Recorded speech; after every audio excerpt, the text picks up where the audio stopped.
Okay. Okay. Good morning. Is it somebody? Someone? Moment. Okay. Okay. Okay. So I would like to know if everybody can see my screen, right? Yeah, we can see it. Okay, Yep. great. So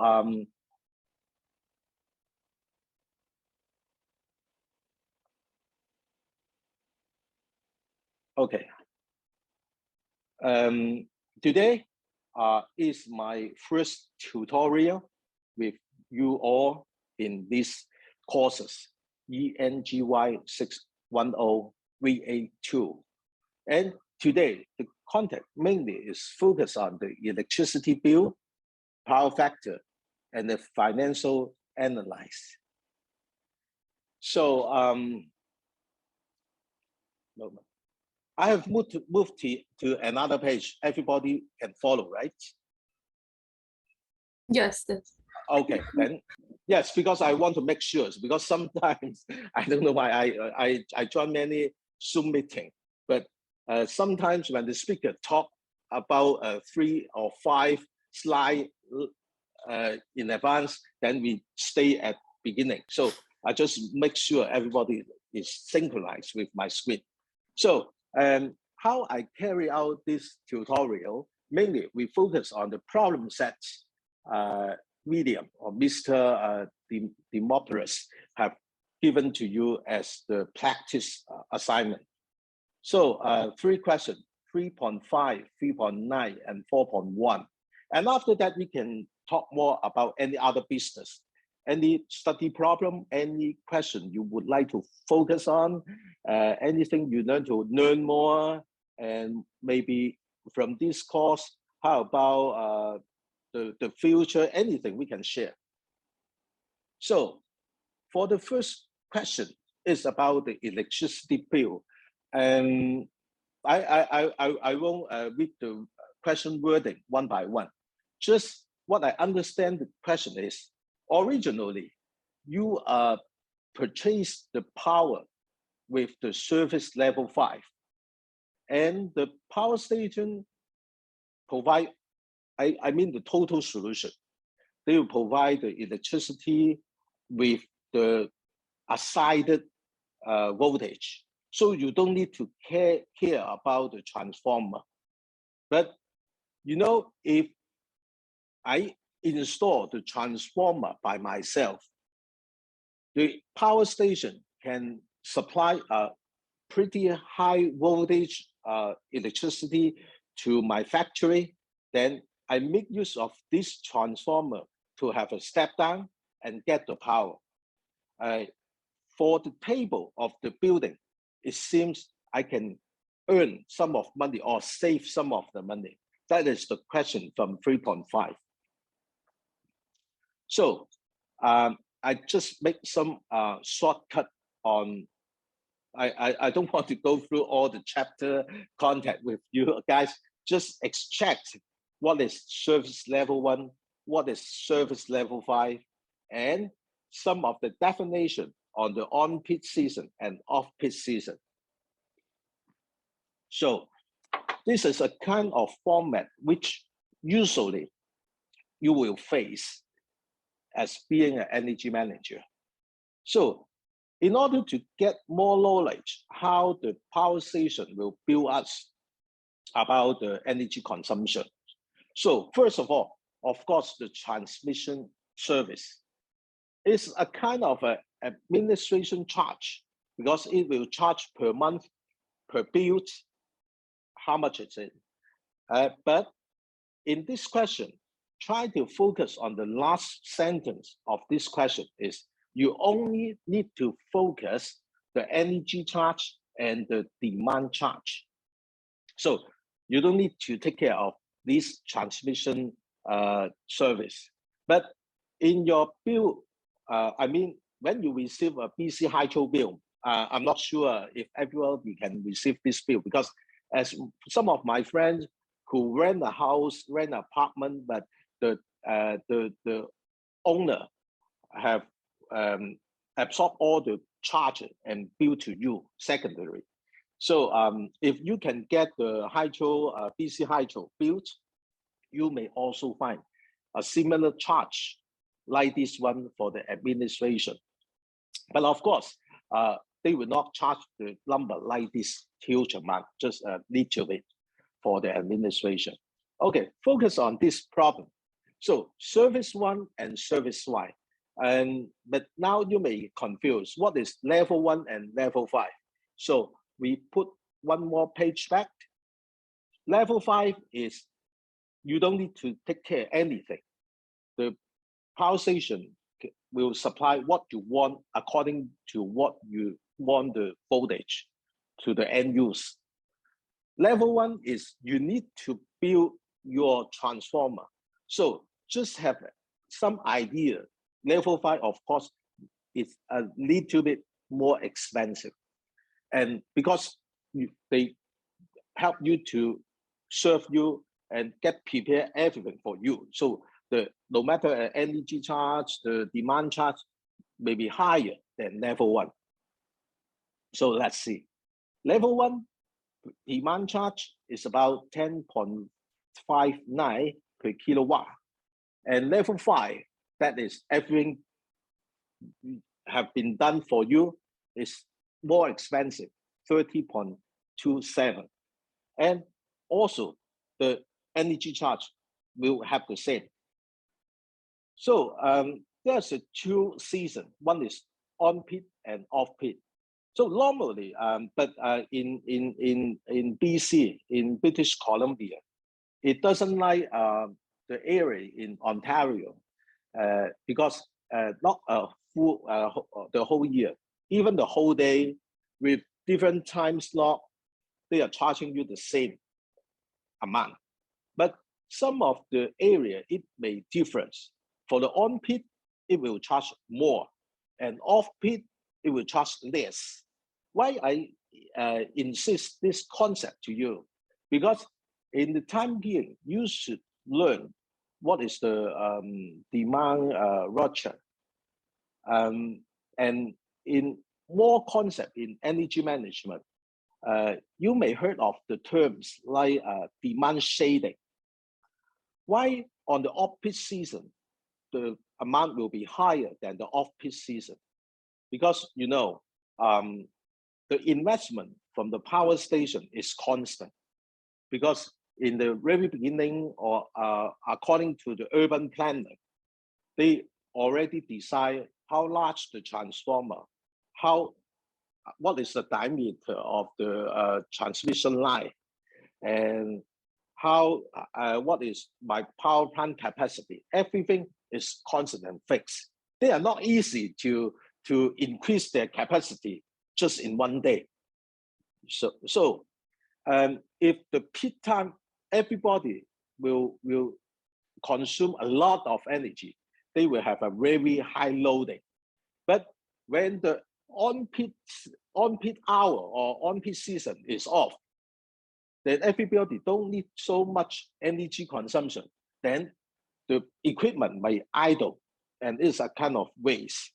So the policy for them to assign on-peak and off-peak, most likely they would like you to spend or take the power constantly, everybody constantly. Then they won't have any waste on their equipment installation. They won't have the overloading in their energy supply. So it's a very important concept. I just want to make sure you know why demand is very important. No matter in this subject 601 or in the future, no matter the subject like what I learned from smart grids, solar energy, for some of the topic, maybe you need to know if I'm the energy manager.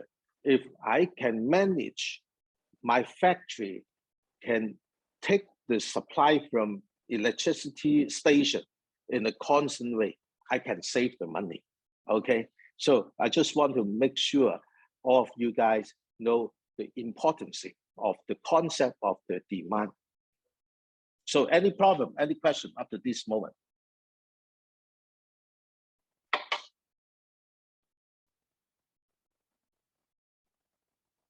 Okay, it seems everybody know about this. So I move on. So in the question, I won't go one by one of the wording. I believe you can check from your book. And about the usage, it's about 300,000 kilowatt-hour per month. It's an energy consumption. It's a unit of energy. I believe in these courses, lecture 1 and lecture 2, you have done many practice on the kW to J to joule and joule to kWh. So I don't need to spend much time on this. And the power for each month for the consideration of the demand charge is a 1,000 kilowatt. So I just simply mark the table like this. So with the definition of the season, on-peak season is from June to October. It's about 5 months. And off-peak season is from November to the next year, May. It's about 6 months. So when I calculate the demand charge, it's about how much, because there are on-peak season and off-peak season, two weighting. So I need to take the number of months per the charge, unit charge, and how much of their power consumption, and do the calculation on level 5 and level 1.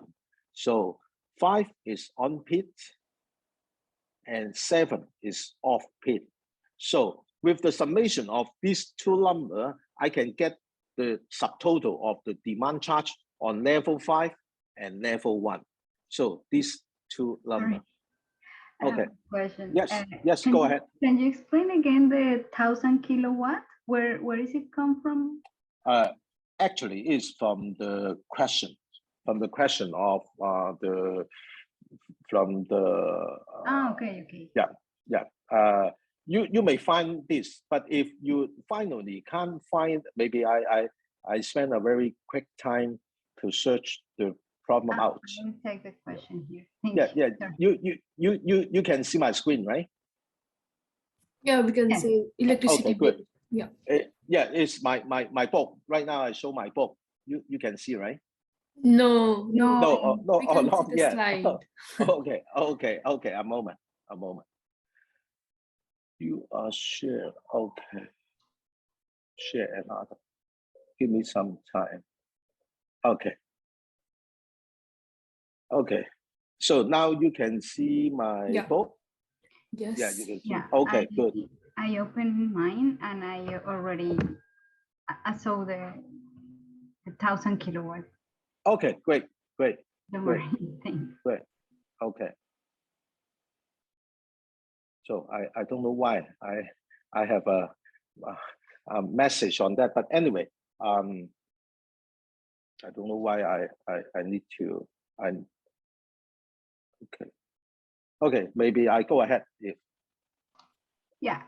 Okay, you can see my slide right now, everybody. Yes. Okay, good.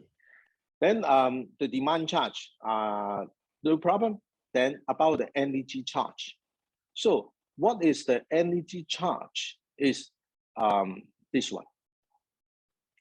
For the first 2 million kilowatt hour is this amount. But remember, we won't take a yearly energy consumption.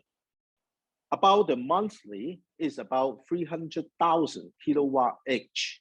So just it is within the limit of 2 million. So we don't need to take care about 0.0, I mean the over 2 million courses. We just need to take the first stages of the charge. Generally for some power station, they will have some discount if you consume more power. So that's why they have I would say there is a step. The first step may be charged a little bit higher, and after that it will have some discount to you. But in this question, in my situation, we only consume 300,000 kilowatt each hour. So we don't need to take care about the charge over 2 million, okay? So by the equation, the usage times the unit charge and 12 months, because every month we take 300,000 kilowatt hour for each month. So with the calculation, we can obtain the level 5 energy charge, not the power charge. It's energy charge, and the level 1 energy charge. So any question on that? Great. No. If not, okay, very good. And if not, me right now can ignore the customer charge, because in the question it only needs us to focus on the demand charge and the energy charge. So we don't need to have any customer charge. So we just put these two numbers and do the summation. We get this number and this number. So finally, how much would we can save the money? We simply we are switching from the level 5 service to level 1 service. So we just simply minus these two numbers and get the saving. That is what we need to do in this question. Any problem? No, actually, I was very confused about the service and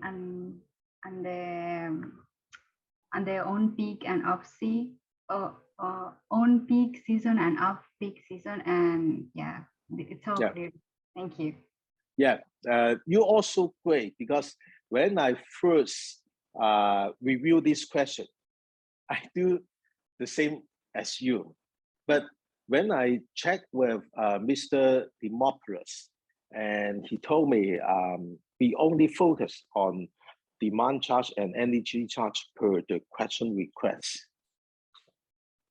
So I just want to say maybe my Zoom is not authorized to stand for a longer period, but maybe I will I have just you can see I just have 5 more minutes.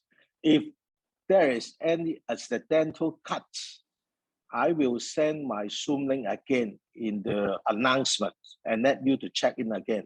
But most probably, I will make use of the same link, but I'm not sure if I can do it or not. If you fail, if everybody cut out, then try the same link at the same time first. But if not, I will assign another Zoom link to you guys through the announcement, okay? Okay, then I jump to another question, which is about the power factors. And I would like to know, anybody have read the book from in the chapter 3? Yes. Okay, good. Yes, it's a book quite simple to understand, and I think it's a good book. And in the coming lecture, Mr. Demopoulos may have more explanation on this topic, but I would like to go through some in advance on the question 3.9. There's a light bulb, it's about 20 kilowatt, and normally for the light bulb, there is no power factor. For the equipment, which will have the magnetic field, will have the power factor, but the light bulb, mainly they are directly supplied to energy to you. No need to have any power factor consideration. But motor, yes, there is. So the motor's rating is 25 kilowatt. Once we take this parameter, we also learn there's a power factor. But one question may come from you is, within the triangle, to explain the total energy consumption or the direction of the power consumed, how I put 25 kilowatt, we need to put it in this slope or this vertical line or horizontal line. One thing is it's much easier for you to remember is the unit. The reaction power, we use the power is kVAR, is the unit. And the total power consumed, that is the resultant number, is the unit is kVA. And the horizontal is that it may take it as the workforce or the loading, that is kW, that is the horizontal line.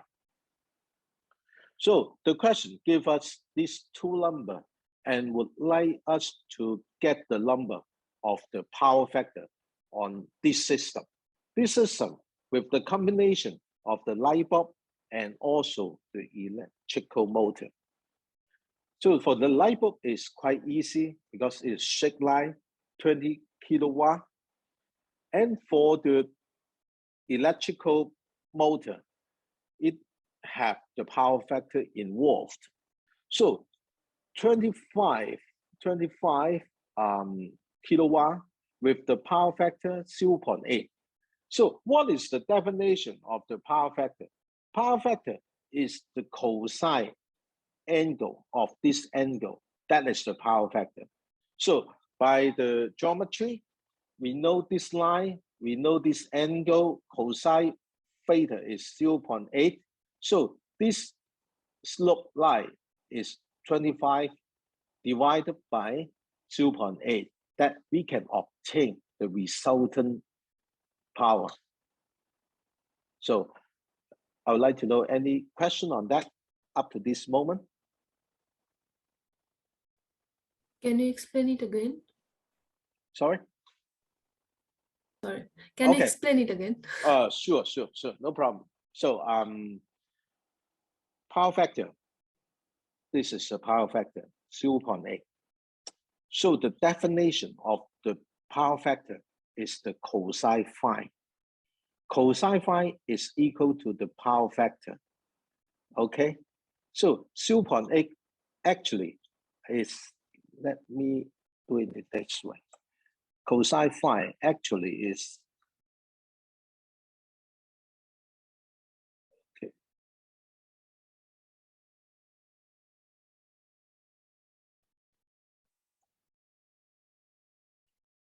Okay, so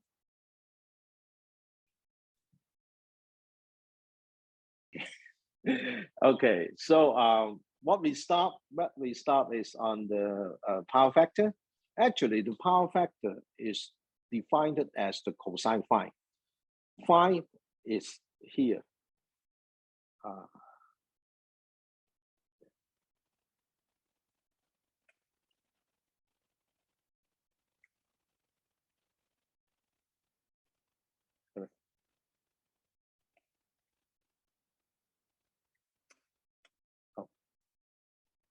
I don't care much about this. Phi is here. So cosine phi, cosine for the adjacent line, that is at the bottom, and the angle between these two lines is cosine with the right angle here. So cosine phi, that means we consider the line of this slope and this horizontal line and also the theta. So it is a cosine definition. So can I answer about this idea of the power factor? Any question on that? No. Okay, good. Then I go ahead. And when I know about the power factor, we have an angle. We know this is a right angle. We know there is 25 kilowatt. Then by the definition of cosine theta, we can know about this magnitude of this power, the resultant power, which with the consideration of the power, direct power consumed and active power and the resultant reactive power. So we have get the resultant power here is by the geometry is 25 over, actually it's a cosine theta that is equal to 0.8, and we can obtain this kVA. So any problem on that? If no, we have this line about how much kVA, we have this one. Of course, we can obtain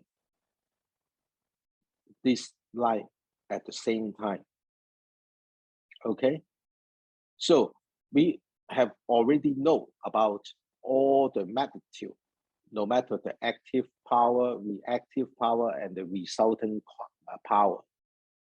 So any question on how we obtain this electrical motor in the power in different direction with different vectors? Any problem?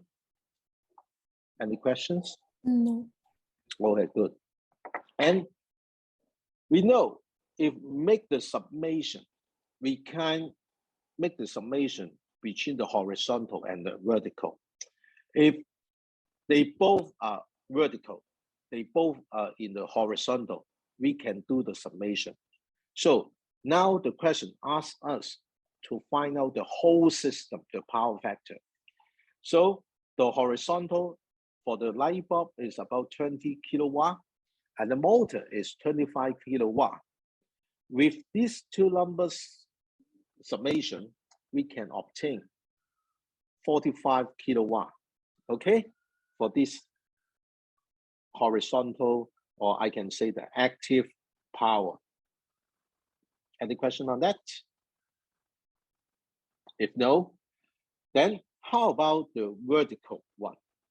For the light bulb, there's no vertical, it's zero. So you can see the line here because it is zero. And the motor, the horizontal, that is what we obtain,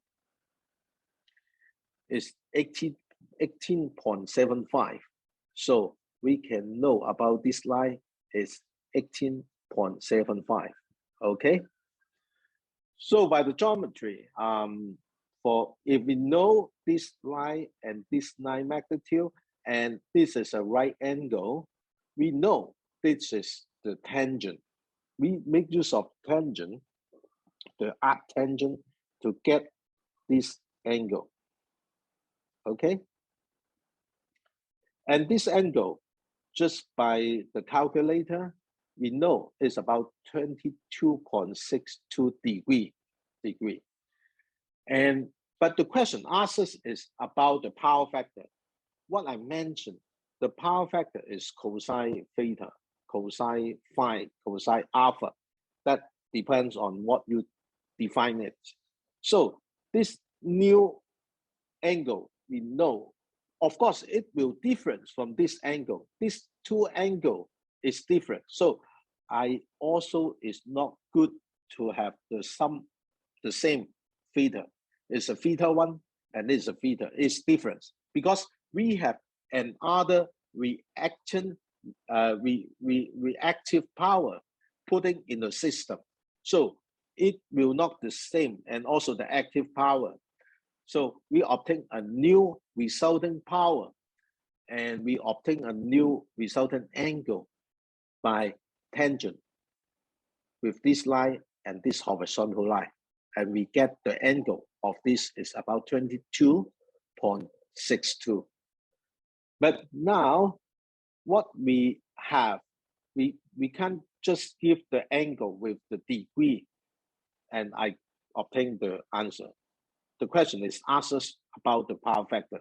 So we need to cosine this theta and get 0.92 in this calculation. Any problem on that? Any questions? No. Okay, very good, very good. If when you go back home and review this question again and find any problem, please feel free to email me and I can explain to you again, no problem. Okay, so this question have not come to the end because it has another thing. Is need you to find it out. So with this original system, if I put another same specification motor to the system, what is the power factor? So with the same methodology, in the previous task, we put the light bulb and the motor, and with the same one is we need to find out the reactive power, active power, resultant power, and get the theta. Then we can obtain if this two item with the summation add together, what is the number? So we will have the same concept on that. We know the system previously, we know about this line is 80.75 and the horizontal line is 45 kilowatt. And if we put another same motor, 25 kilowatt with the power factor 0.8, then we draw this triangle again, and the horizontal line is 25 and the power factor is 31.25. It's exactly the same as this one. So by the same method, horizontal at this horizontal line, 45 plus 25, we can get the active power is 70 kilowatt. And the reactive power, 18.75, and this one is the same because for this system, the light bulb, the reactive power is 0. So these two numbers add together, we obtain 37.5 kilo VAR. And with this number and this horizontal magnitude, we know about the theta of this angle. I mean the angle of this number with the tangent. And this angle is 28.18. And I put cosine theta on this angle, we can obtain the power factor. That is the whole concept of calculate the power factor. Any question on that? No. Good. Very good to go. Very good, very good, very good. So right now, if there's no problem, let's see the final question. Before I start the final question, please give me some time to get some water. Yeah, sure. Okay.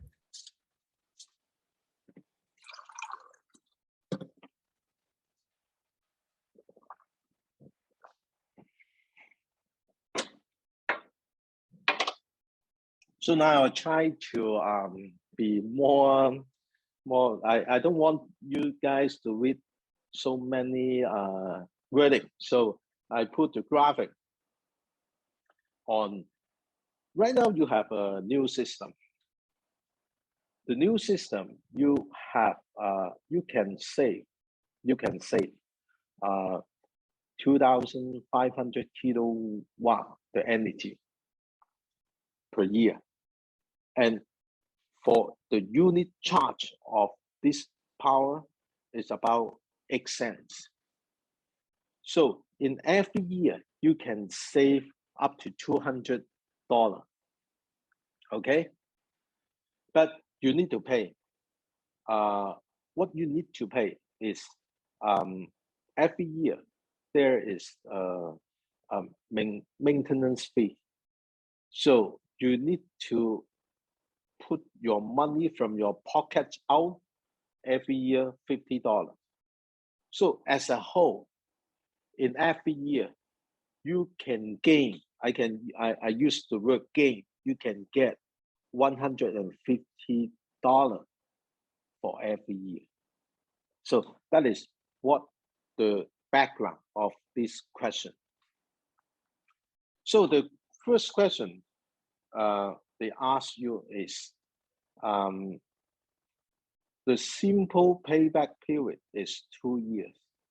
What the simple payback period mean?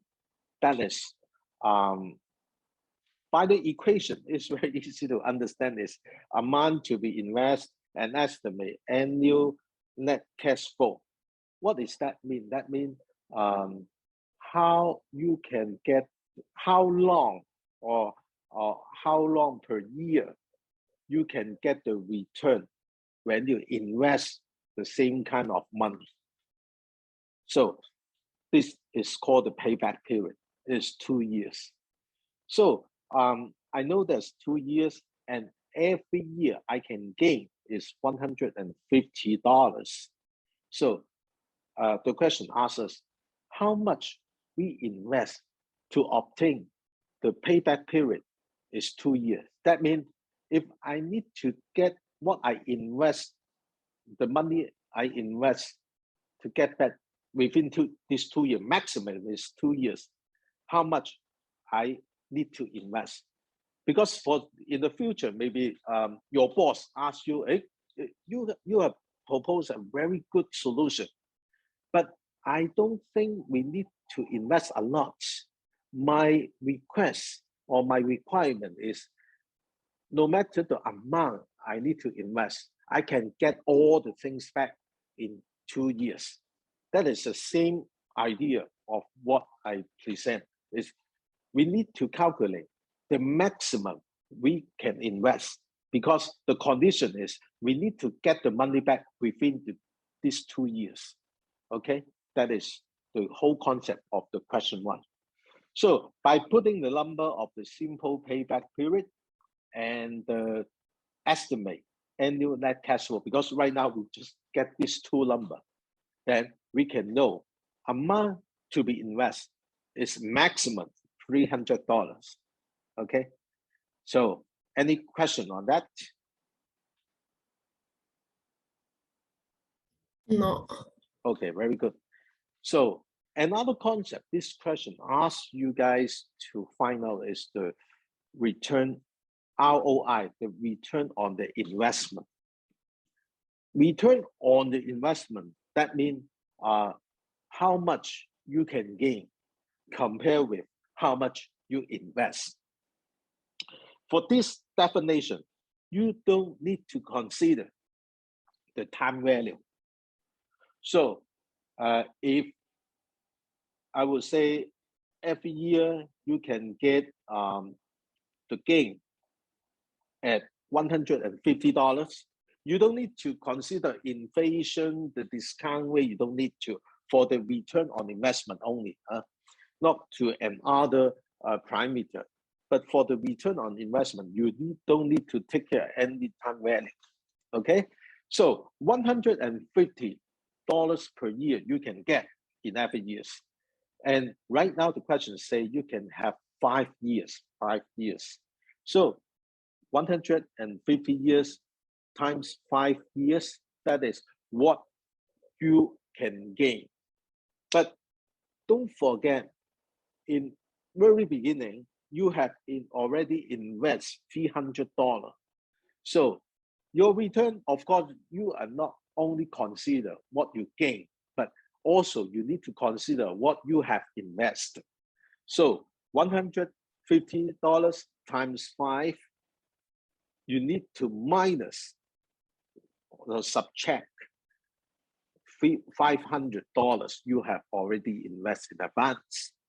So put the denominator on 500 as the equation definition, you can get 150% on the return on investment.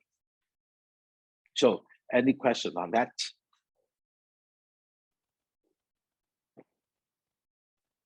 Okay, so we jump to the one question go ahead. for simple payback period.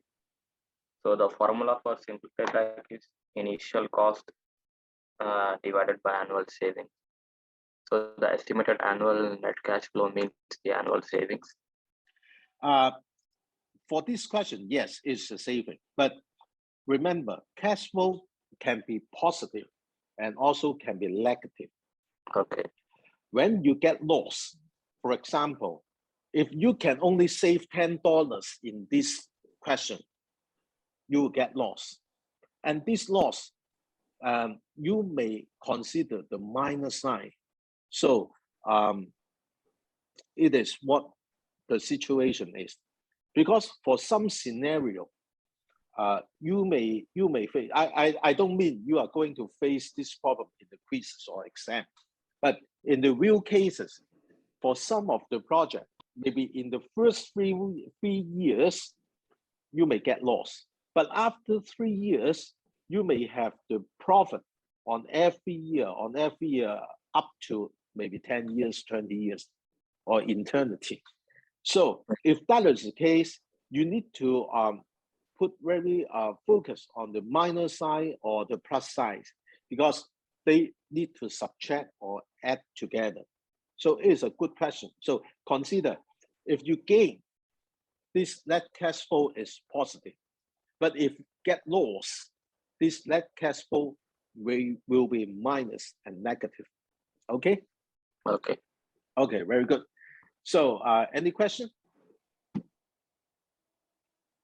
If no, we jump to this, the final part of this question. It's about the profit cost ratio. By definition of the profit cost ratio, that is the present value.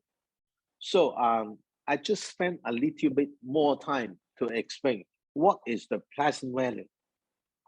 You know, maybe the recently very hot topic is the the United States would like to have the financial secretary would raise out the interest rate will raise the interest rate.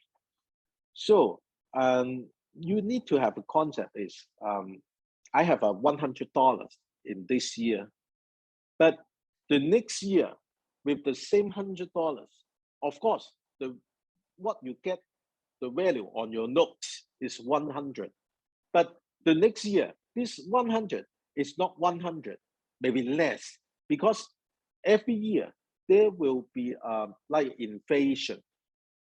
So this year you get a 100, but if you consider inflation on 5%, this amount of value is less than 100 in next year. So that is the concept of the time value. With different time, the value of the amount is going less or more, but normally it's going less. So that's why many people say cash on hand is not a smart practice. You need to make use of your cash to invest, to catch up with the inflation. If you go to the bank, some kind the institutional investor or the banker will purchase you to get some investment on the funding in order to cancel the inflation. That is the concept on that. Because today you can buy a calculator, but of course it's not only worth 100. But let's see an example. You can get this calculator this year on 100, but next year this calculator may need to charge you $105. That is the concept of the time value of the financial analysis. So with this concept, we know the definition of the benefit cost ratio is present value of benefit and present value of the cost. Okay, so it's a timeline. Normally, we tackle this kind of question. We need to have a very clear concept on every year what the cash flow it is. So now we need to consider the cash flow. In the 0 year, that means up to now, right now, we need to invest $300. So the level point downward, that is a negative cash flow because I need to give the money out. I need to give the money out. So it is negative 300. But after that, every year I can get a gain on $150. Year 1, year 2, year 3, year 4, year 5. For 5 consecutive years, every year I can get $150 as the benefits. So this is the time chart. Normally, we have, no matter you draw on your paper or in your mindset, you need to have this concept. Otherwise, you will be confused by the number. Right now, this question is a bit simple because every year you get the same amount. But try to imagine if we are not getting the constant value in every year, it will confuse you. So normally we need to draw a timeline, no matter on the paper or in your mind. Okay, so the present value of the benefit. Actually, what is the definition of the present value? Actually, I may have one definition I can say. Now, the discount rate is 12%, right? So for the first year of the present value,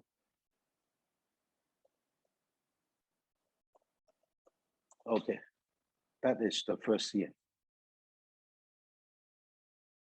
That is the first year. Okay, and that is the PV. PV. Let me put it. Yes. Okay. And about the second year. Okay. Second year is here. You guys all know about this symbol. It's a It's one, square. yeah, 1 plus 0.12 with a power of 2. It is the second year. Okay. And the third year is this one. Okay. And okay, the fourth year is here. 5 year is here. Okay, so it is a present value. Present value, that means when I consider this $150 in year 1, what is the value at this moment? As I mentioned, today, $100, 1 year later, maybe it is less. Is with a concept of the inflation, not a deflation, okay? So at the same concept, a years later, 150, then in this moment, if I get this money, the amount of money, I may have the value which more than 150. So that's why with this equation, okay? So we need to have the whole concept and the whole these 5 years. What is the benefit I can have? So we just simply do in this way. So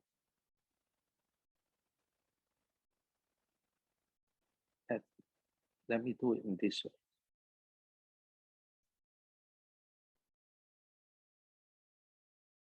So it's 3.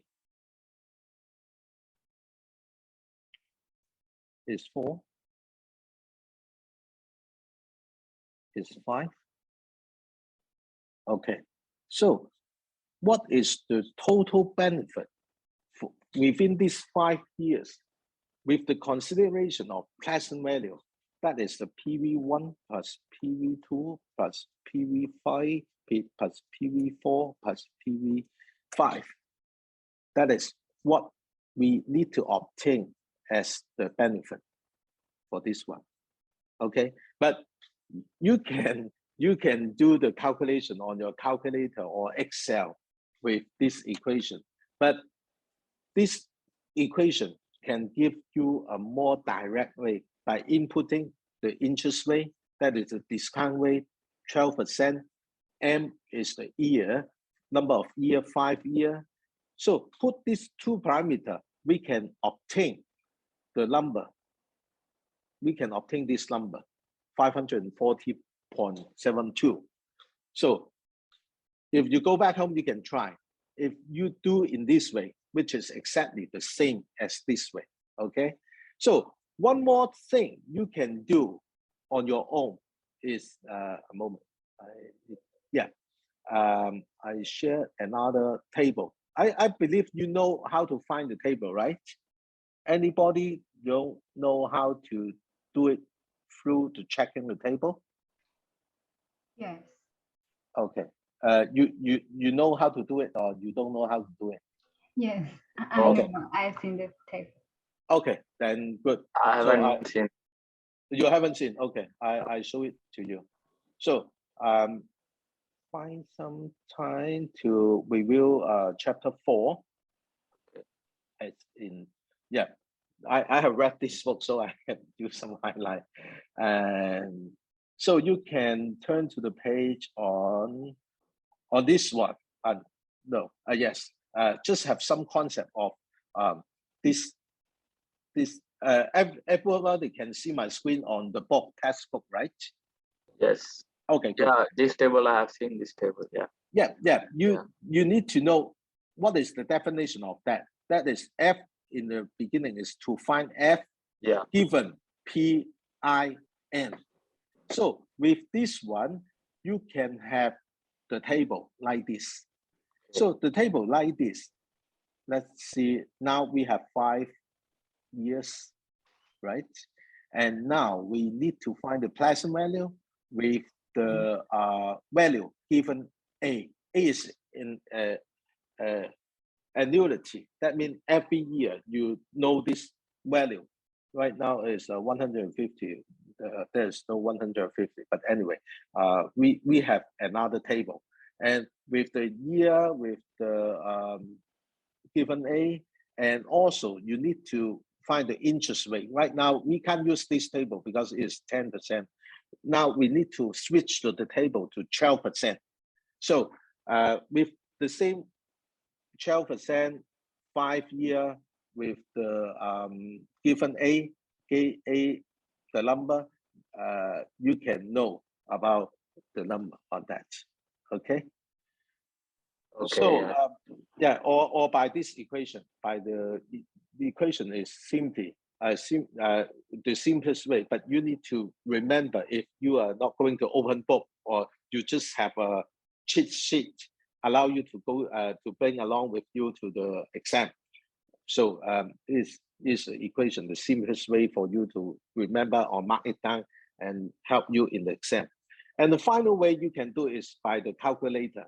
And if you using like this Texas Instrument professional calculator, there's a function and let you to input the number and get the result. So 3 possible ways for you to get this number. Okay. So, but the concept is you need to figure it, the value on every year, and do the summation and get this value. So it's a concept. Okay. So benefit, we use this method to handle this. And on the cost, you do the same. But the cost in this question is a bit easy because you just need to consider $300 only. And this 300 is you need to give out at this moment, present. So there's no need for you to consider the time value because now you need to pay. 300 you need to pay. So this value is exactly the same, 300. So with the present value of benefits and with the present value of the cost, we can have this ratio. So any problem on this? Okay, so I'd like to just revise a little bit back on the question 1. We can have the same concept because this question just let you to calculate the bill or the saving on the bill you can get. But with the further consideration, if you know the costing on the investment of the transformer, you can calculate the same thing as in the last question we're facing. Like we can calculate the payback period. Suppose the transformer, I make use of the same data as the 3.5, same data, same result. And as I just assume the investment of the transformer, I've checked online, is the new transformer is similar for these costs and for $40,000. And lifetime, of course, it's not only 10 years, maybe more, but I just assume 10 years for calculation. And its current rate is 12%. So with the simple payback period, the amount to be invested over the estimated annual cash flow rate is about 1.33 payback period.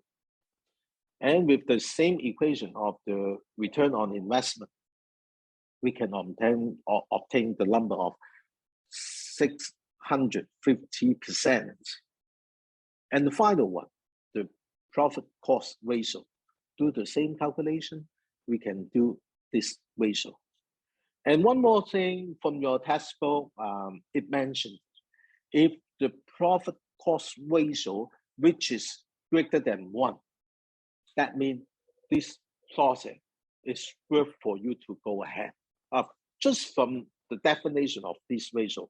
Of course, in the real case, if I need to invest this project or not, I need to consider many factors, not only the number. But this number, if over 1, that means this project is worth for you to invest. Okay, so that is what I want to present about all the questions from your practice. Any questions so far? No, I think it's very clear. Okay, very good. Very good. So any question or any other thing you would like me to prepare maybe for the next tutorial, or maybe any question you are frustrated? Anything? Okay, if not, it will be great. And finally, I also want to consult all of you guys up to that moment. We have 1,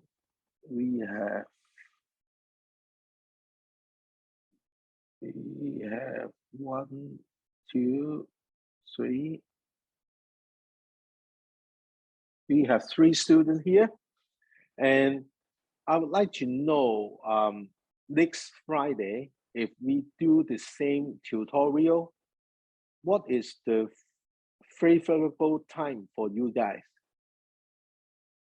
I think morning is good. This time is good.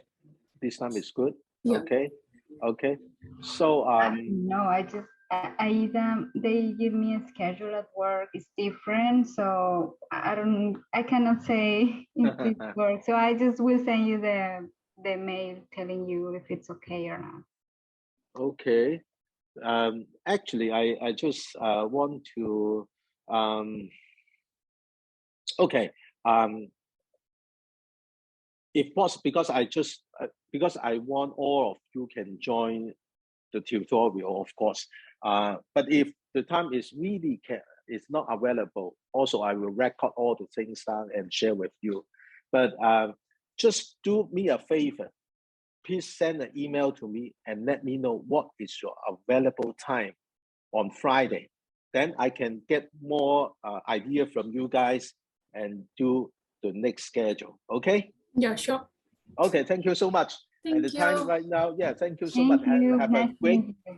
yeah. Me too. And have a great Thank you. weekend and You great too. day. Bye. Bye. You bye, can please bye-bye. share the slides as well. Sure. Absolutely. I will. I will. Okay. Thank you so much. Thank you. Thank you. Thank you.